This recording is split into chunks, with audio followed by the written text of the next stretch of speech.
Mas e aí, que hora que entrou o escritório na sua vida aí? Então, daí foi no momento que a Cíntia já saiu um pouquinho antes. Começou a ter uma quantidade lá de projetos de trabalho que estava entrando. Eu já comecei a ajudar ela, daí quando a gente começa a perceber que já tá, né, já dá para caminhar um pouquinho com as próprias pernas, foi mais ou menos 2010 que a gente começou e a gente fez. Também começou aquilo quando perguntam, né, se eu vou dar alguma, não é o dono da verdade, né, mas como foi minha trajetória, como eu acho que poderia funcionar. Começa aos pouquinhos, né, não tenha muito custo fixo, né, e pega o projeto do tio, da tia para fazer, vai ganhando um pouco de experiência. Óbvio que quando você trabalhou, fez estágio, você ganhou experiência também, mas você liderar, né, você ser a pessoa responsável é outra história, né? Então daí foi indo aos poucos, daí até recentemente também o Rafael começou a fazer umas parcerias pontuais com a gente, né? E daí também quando começou a aumentar um pouquinho o volume, era quase que natural ele integrar também. São 3 sócios. São 3 sócios, então, hoje. Daí, a gente é um escritório relativamente, né, enxuto, né? Porque a gente tem somente dois estagiários e um funcionário que cuida bastante, ajuda a gente no gerenciamento de obras também, faz a parte administrativa, compras, esse tipo de coisa, né? Então a gente está concentrado nessa equipe. Bacana, custo pequeno, fixo, pequeno. Né? E a gente tem que ter eficiência, na verdade, né? Óbvio que a gente tem parceiros também pra gente dar uma desafogada, né?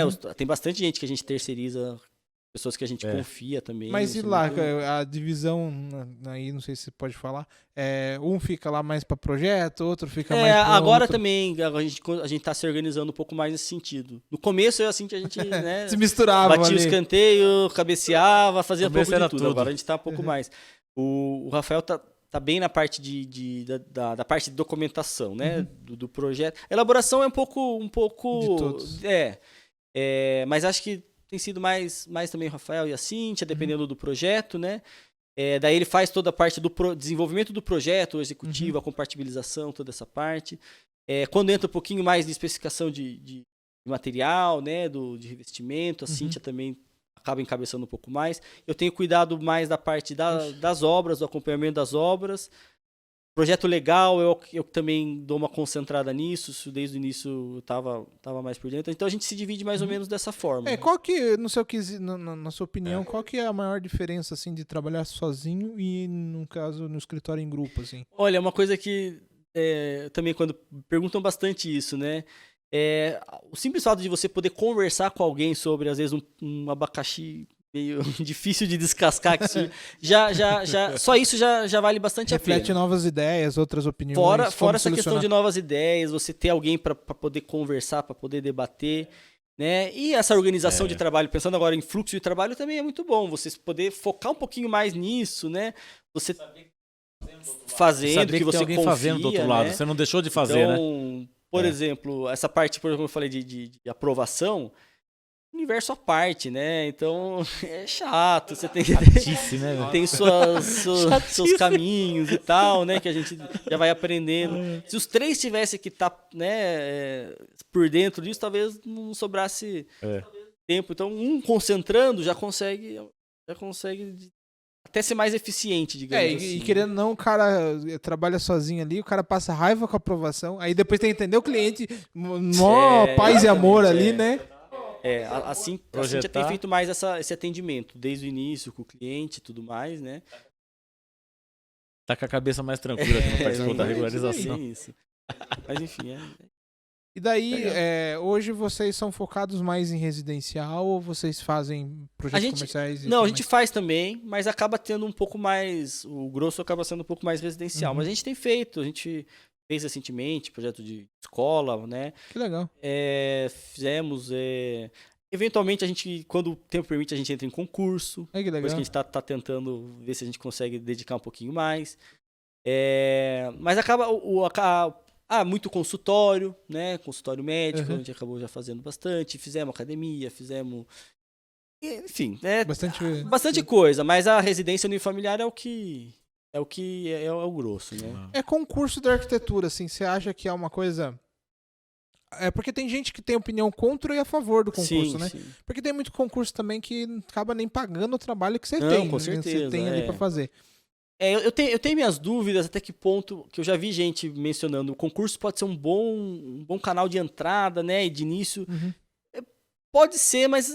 A nível nacional, talvez, assim. mas é difícil. Eu acho que a pessoa tem que ter muita possibilidade de investimento de tempo, principalmente, né, sem ter certeza de um retorno. Eu acho que é uma estratégia um pouco restrita. Não é qualquer... E não é só isso, tem uma outra questão também, né? Você percebe que um escritório ali, depois ganha lá, e tipo, às vezes até com projetos muito parecidos, assim, de detalhamentos de fachadas e tudo mais. Eu não sei até que ponto isso é comercialmente, ou até que ponto isso é de fato, não, o escritório realmente é capaz de ganhar todos esses pontos, assim. Olha, eu já não vou saber dizer com tanta propriedade, né? Não é, Você nem sabe do escritório que eu tô falando também. Talvez você tá pensando em um, também não tô com nenhum em mente. Eu tô pensando de forma abstrata ainda. E como o nosso escritório não é super pautado nisso, a gente gosta, acha legal, interessante, mas não é o nosso... eu entendo que quem se especializa, obviamente, pode ser que tenha encontrado algumas fórmulas que ele pode repetir. Mas eu, sinceramente, acredito que eles acreditam naquilo. Né? Porque também, concurso, o que acaba sendo? Qual que é o programa comum em concurso? É obra pública, às vezes é a sede de não sei o quê, né? E daí você tem uma linguagem que acaba se adaptando um pouco melhor a esse tipo de construção. Entendi.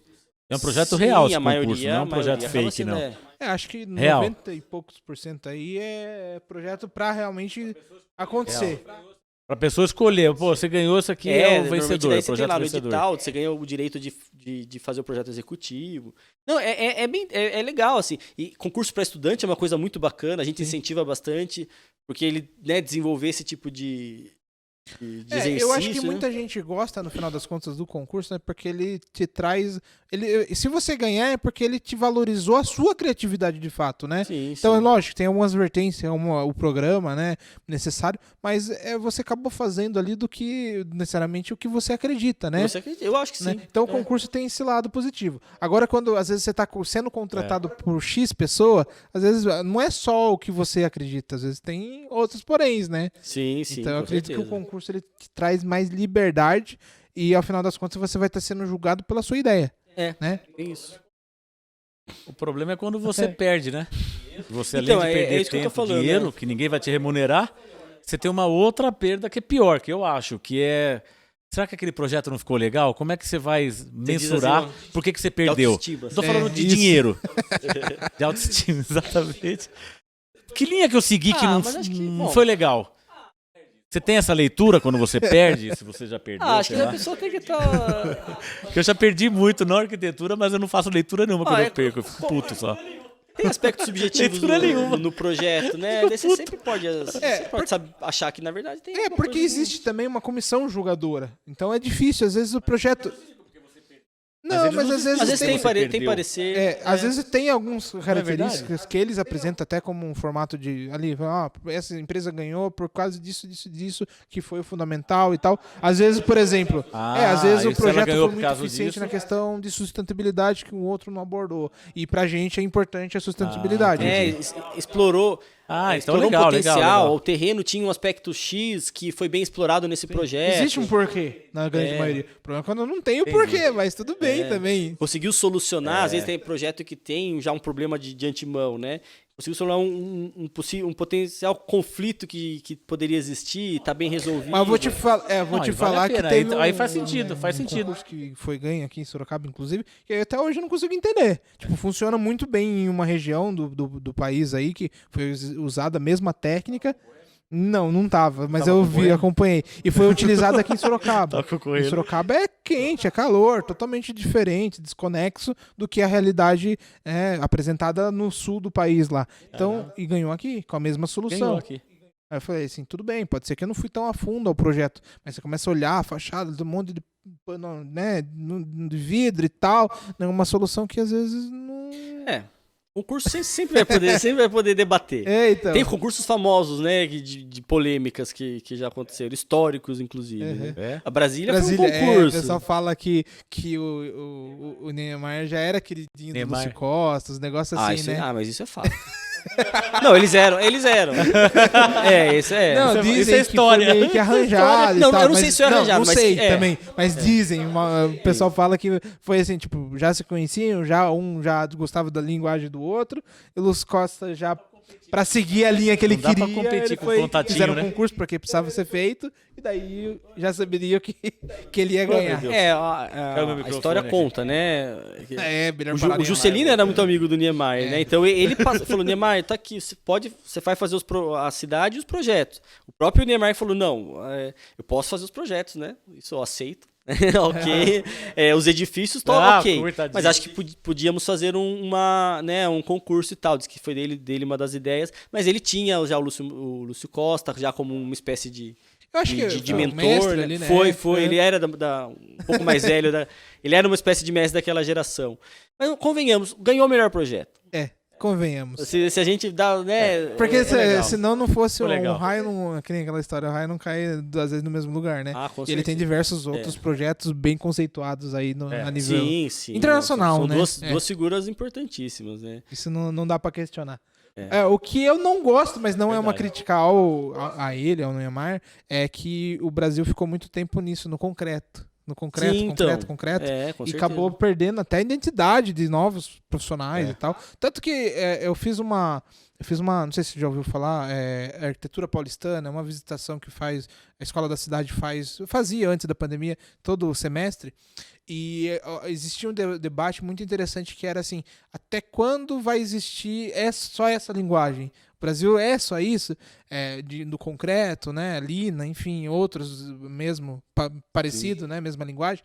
E daí falou assim, o Brasil está carente de arquitetos a nível internacional, né, de uma linguagem diferente. Igual aí começou a vir, né, o Calatrava, que não tem nada a ver. Aí tem, como que é o nome do... esqueci o nome, que ganhou com habitação, que é chileno, se não me engano. Aravena? Isso, então são linguagens que totalmente diferentes, Sim. que você começa a ver, mas, cara, e o Brasil? Não, o Brasil sofreu, com certeza. O Brasil foi um pouco refém do próprio sucesso, né? Exatamente. A arquitetura moderna brasileira foi tão internacionalmente valorizada, e internamente também. 50 pra frente era Brasil, Era né? difícil virar essa página. Tanto que, né, na Europa, nos anos 50, já se debatia o desgaste do modernismo. O Brasil foi até anos 70, anos 80, né, e ficou essa crise. Quando ficou claro que precisava de um outro rumo, qual era o rumo, né? Se a gente tinha essa herança. O próprio Niemeyer, que viveu bastante, né? Centenários. A própria presença física dele era um negócio. É difícil virar a página quando você tem lá o grande herói mas dessa não geração. que a gente fala, às vezes o pessoal fala, não, tá metendo pau no cara. Não é isso. Claro. É porque qualquer lugar, qualquer país não é só isso, né? Sim. E querendo ou não, todo mundo queria ser Niemeyer, né? E todo mundo seguia. Daquela geração, Mas assim, a geração brutalista conseguiu criar uma nova tradição, digamos assim, com nomes importantes também. Daí disso saiu o Paulo Mendes da Rocha, que até faleceu recentemente.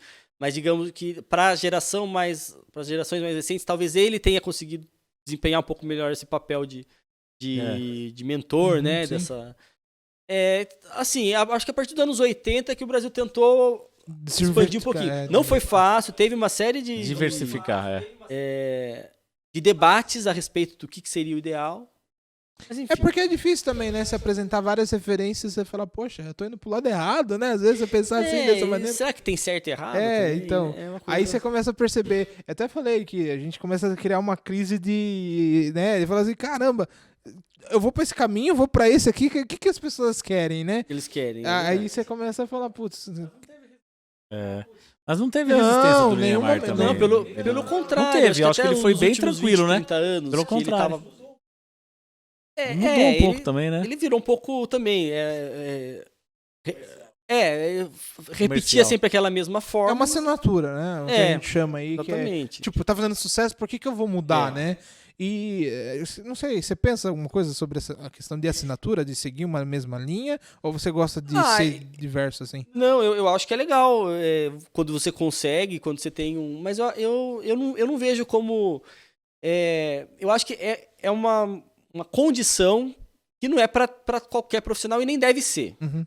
Eu acho que alguns profissionais, né, dependendo da trajetória que você pega, se desenvolve um pouco dessa linguagem e se foca nisso e mantém como...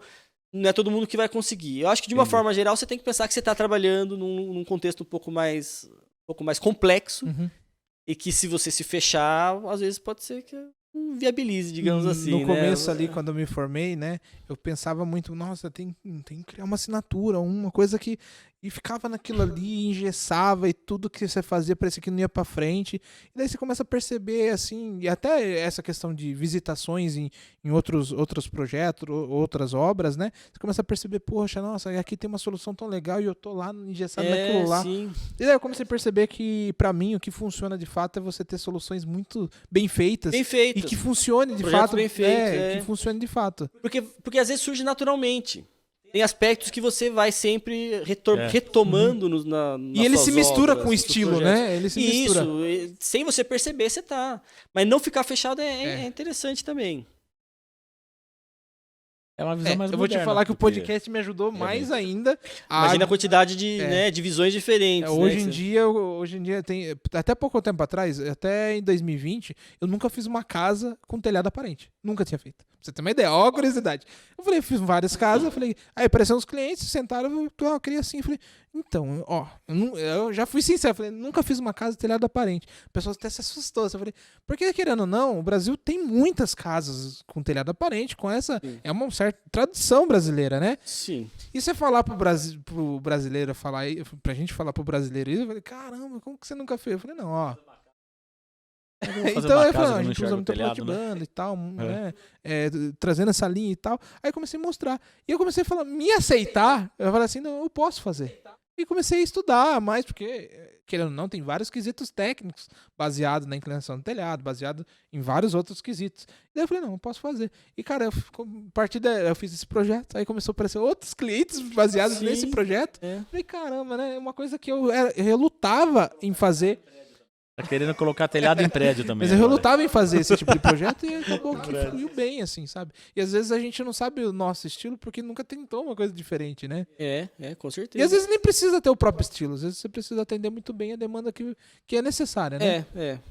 Acho que esse é o ponto principal. Depois você vai dentro de uma margem que você desenvolve e que você conquista, de certa forma, né? A gente também é muito parecido. Já fizemos algumas casas de telhado aparente. E sempre foi um pouco assim, nossa, né? A demanda para outro estilo é tão maior que quando a gente pega, a gente parece tem que fora dar da curva, né? Parece, nossa, o tem que é isso, né? que parar, respirar, né? Estudar direito como que vai ser feito. Isso é bem...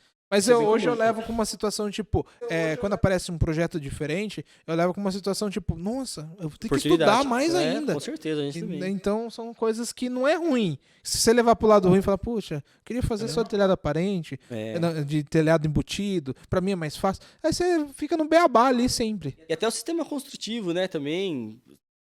A gente está fazendo agora uma casa com estrutura metálica, em madeira, né, também, uma coisa que está crescendo bastante também, já estamos na terceira que a gente projetou, né, da madeira colada. Então, são coisas que fogem um pouco no sistema construtivo, né, da lógica construtiva, e o próprio estilo, né, a própria forma estética do projeto vai naturalmente ser outra. Então, você está lá explorando outros campos, outras possibilidades. Então, na real, hoje em dia eu vivo pra isso, pra mim ver outras possibilidades, assim. Até eu gosto de trazer pro cliente novas coisas que eu estudei ontem. Tal pessoa, sei lá, vem aqui que comentou sobre uma coisa. Aí eu gosto de apresentar, que legal, o que você acha? Aí se ele dá a abertura, fala, vamos tentar incluir? Aí a pessoa... Acho que o arquiteto de hoje tá mais aberto, né? Mais aberto. Mas também, quem não tá é porque também tá confortável dentro de um nicho que estabeleceu.